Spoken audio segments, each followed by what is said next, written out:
welcome back to another episode of Teaching and Lifestyle in China as a foreigner. Thanks so much for clicking on my video today. Let's get straight into the video. So we heard yesterday that the Chinese officials in Guangzhou actually met for a meeting concerning the current news that is circulating on social media, especially YouTube, WhatsApp, and other platforms concerning racial abuse of Black people in Guangzhou. So they sat on it yesterday and then they addressed one or two things. What we are here to do is that we are also here to tell you the part of our story, and we are also here so we know what is happening on the ground. We know of friends who have been also evicted from their houses in Beijing. We know of friends that are in quarantine as we speak in Guangzhou, even though they have valid documents. So we're just going to pinpoint all the points that they've said, and we also speak about them if truly they're telling the truth or it's just a social media propaganda. So let's get straight into the video. The southern Chinese city of Guangzhou is facing increasing pressure in dealing with imported cases. During the past 2 weeks, the city reported 25 out of over 100 imported cases of foreign nationals. This morning, Sunday morning to be precise, the municipal government officials briefed the media on prevention and control of the imported cases. Now, for more on that, let's cross live to our reporter He Weiwei in Guangzhou. Hello, Weiwei. You've been following this very closely. Give us some major takeaways of the press conference.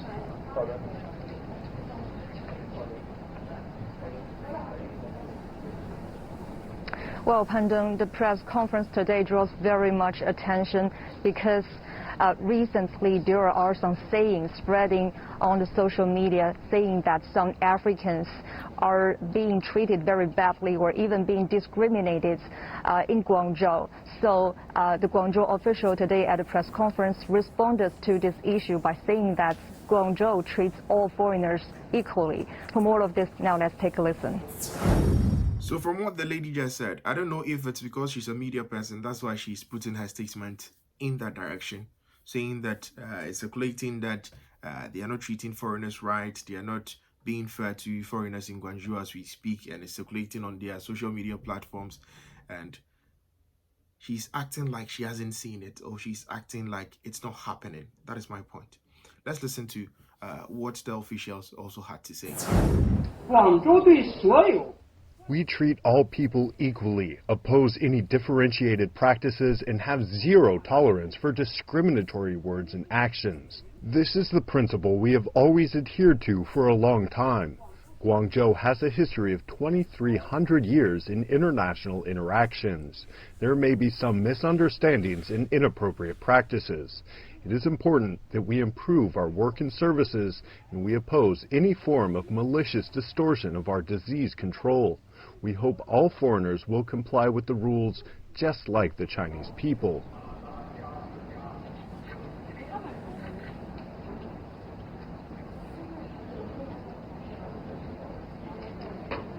Well, this principle is not only adopted here in Guangzhou City, but actually across China. And now we are still taking measures to cope with the COVID-19. And here in Guangzhou, local authorities provide free nucleic acid tests for foreigners and also designated hotels for quarantine, not only for foreigners, but for Chinese citizens as well. So this is actually a lie, because how can you say that it's both Chinese people and foreigners that are being taken to the hotel for quarantine? Meanwhile, it's only Black people we're seeing. Even white people that we have videos of with Black people, when they come, they only come for the Black guy and then take the person to a center. That is the hotel that they're keeping these people. So what are you telling us? Are you telling us that we're dumb? Are you telling us that we haven't seen what is going on? That you sit on your platform and then you say that it's meant for everybody and not only Black people? Are you really sure? Wow. some sayings spreading onto internet saying that some Africans, especially Nigerians, they were being evicted from hotels or rental houses. We're trying to find out the truth. So we contacted a African person who are living in Guangzhou but asked to conceal his identity. And he said that this is because most of those people they don't have a valid visa. So that means they are now staying in Guangzhou illegally. So they're not willing to take a nucleic acid test because their passports will reveal their illegal status. But without a test here, you cannot get the health code, which is required. Wow. You see what we always say about Africans, our brothers, our sisters, fellow Africans. Are we really united when we talk about African unity? What the lady is saying right now implies that there's an African who they've communicated with, and the African is telling them that these people that you are evicting, they do not have valid passports, or they are being evicted because they had an interview with him, and just to hide his identity, he had to boldly come out and then say that these people that you see on the road, these people that you see sleeping on the streets are people who do not have valid visas. People who are being evicted from their houses are people who do not have valid visas. How can you just go out and say this?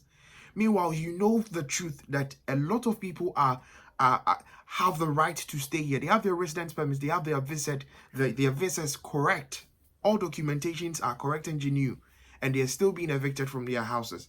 That is our problem. So if Africans decide to unite, one person will just go out there just to gain favor from the Chinese people, or just to gain favor from whoever is going to give the person favor.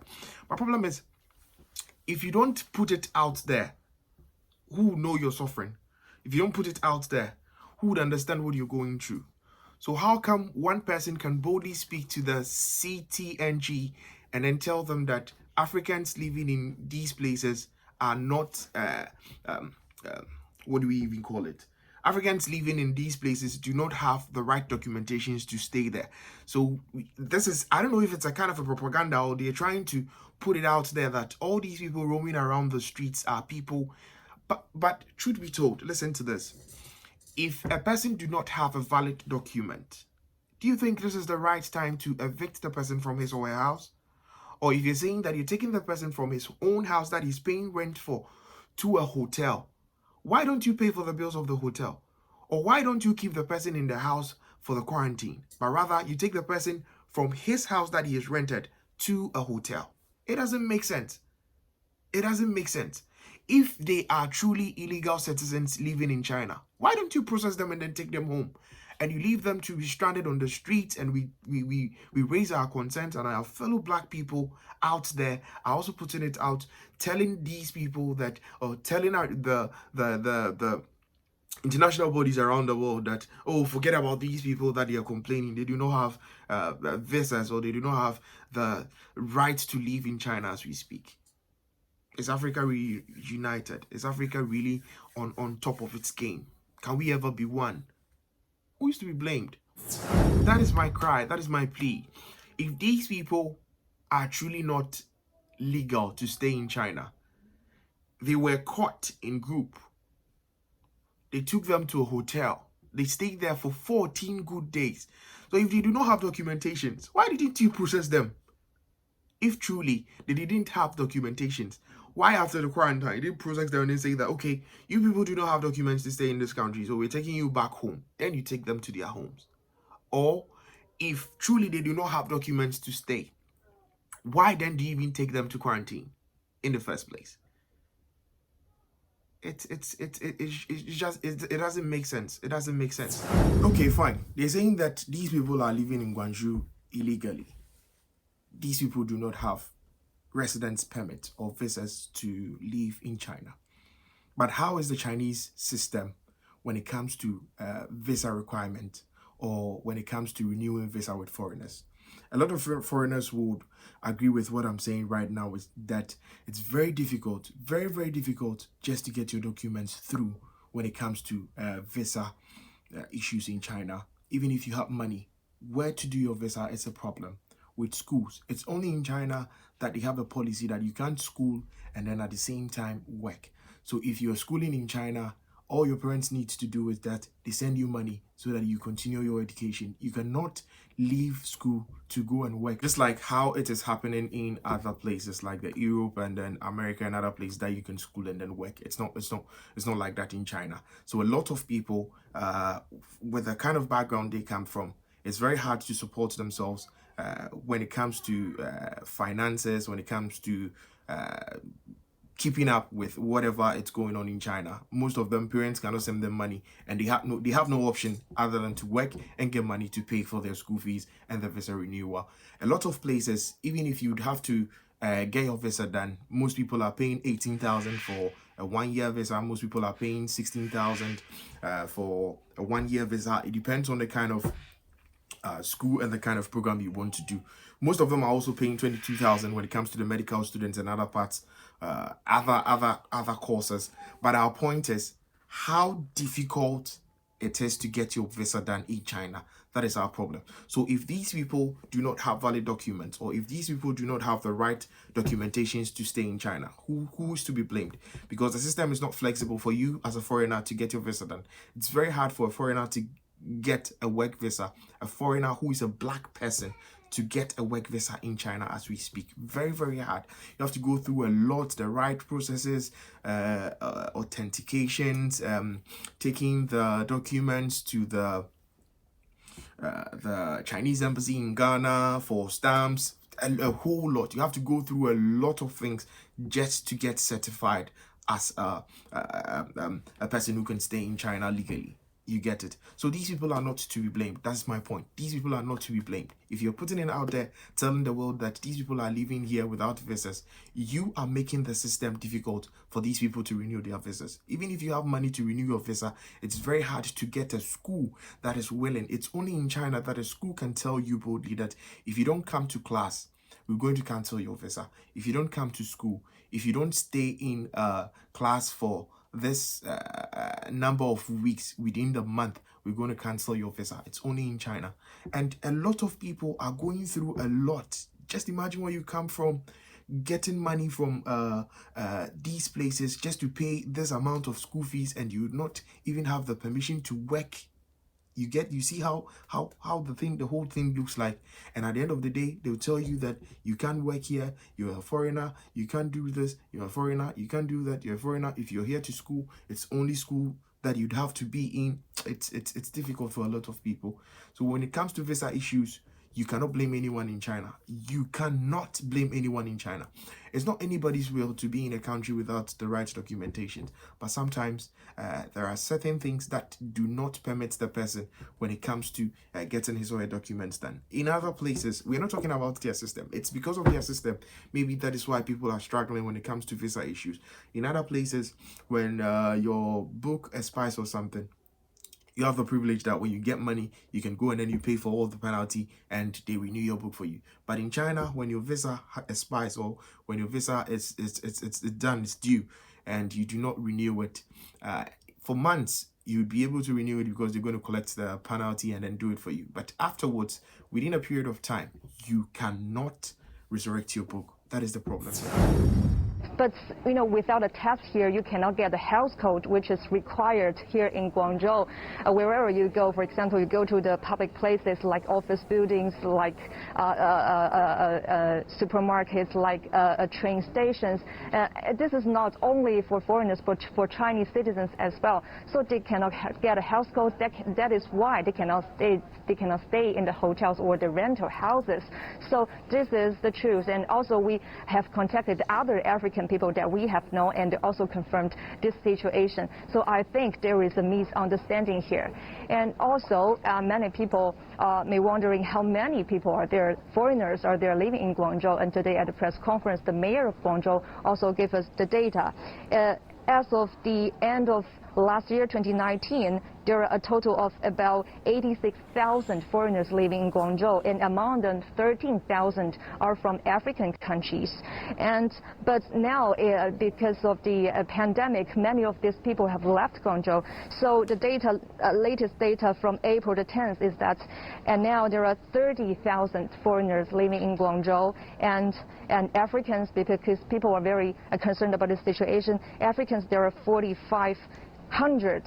But actually, if you look at the numbers of people from nationality, actually the top 5 countries are South Korea, Japan, the U.S., Canada, and Russia. And also, and here we know that Guangzhou is...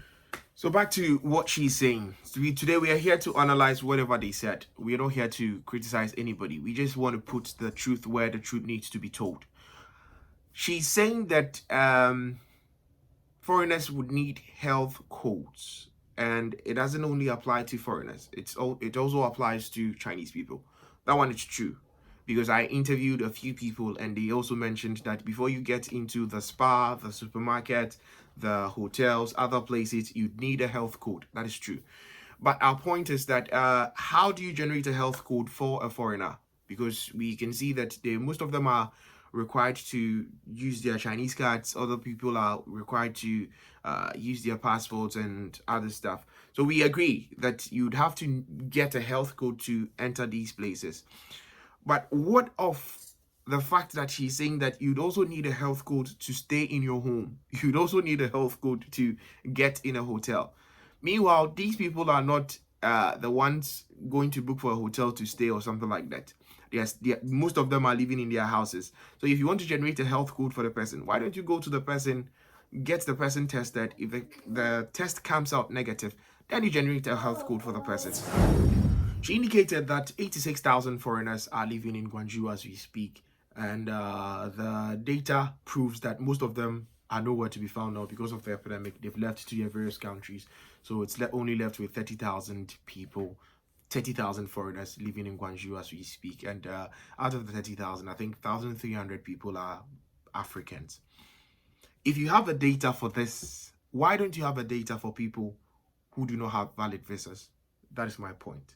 Now, China is so advanced to this, the point that when an immigration person or a PSB, a policeman, sees you and the person wants to check your particulars, no need of even bringing out your passport. If a photograph of you is taken, all your details are going to come. If you're a valid resident, that you have documents to stay here, the person would see. If you do not have documents to stay here, the person would see. So what is the point of evicting these people to roam around the streets and then somebody comes out boldly to say that these people do not have valid visas? Because of the COVID-19, and it's not targeting any specific group of people, but for all people, including foreigners, including Chinese citizens. So the local authorities do hope that we all join hands together to get through this difficult time under the COVID-19. Back to you, Pando. Thank you very much. Our reporter for Wei in Guangzhou. So that's it. The last statement she made is what we're going to talk about. Then we're going to bring the video to an end. She mentioned that they are not only targeting black people or foreigners. It includes Chinese people. We also have a footage or a video that a Nigerian, I have even done this video long ago, a Nigerian who lives with his wife and their daughter, and they came in for the test. They only tested the Nigerian guy and did not test the Chinese woman and the kid. So what are you saying, that you're not only targeting black people? We see around, we have black people living in communities with other nationals from the US, from the UK, and when these people come inside, all they do is that they want to check the African. We don't know what their current reasons might be. All this social media propaganda that there's a foreigner, I don't even repeat that story. There's a foreigner who has done this, who has done that, that's why they're checking for it. It doesn't make sense. It doesn't make sense. Our point is that if we are all being quarantined, the whole house needs to be quarantined. Just like what Mr. Lawa from the Nigerian consulate said. If we all need to be quarantined, the whole house or the whole building, the whole garden needs to be quarantined. Not just one person taken out into isolation. And people are being taken out of their buildings around 2 o'clock. People are being taken out of their buildings around 4 o'clock. People, their wives, their kids. It's getting out of hand. It's getting out of hand. And they sat on it, and this is what they had to say. But my point that I want to put across is that we are our own enemies. Africans, we are our own enemies. It's an African who they spoke to, and the person was bold enough to give out all these details about these Africans, telling them that don't be worried because these Africans do not have valid visas to stay here. We leave everything to karma, just like they say. Karma is the B word. So thanks for watching. I know you also have your comments and questions that you also want to know what is actually happening in China as we speak, hit on the subscribe button and leave your comment in the comment section. Let's talk about what is happening in China. Thanks for watching. Tell a friend to tell a friend that teaching and lifestyle in China is here to stay. Keep it locked up.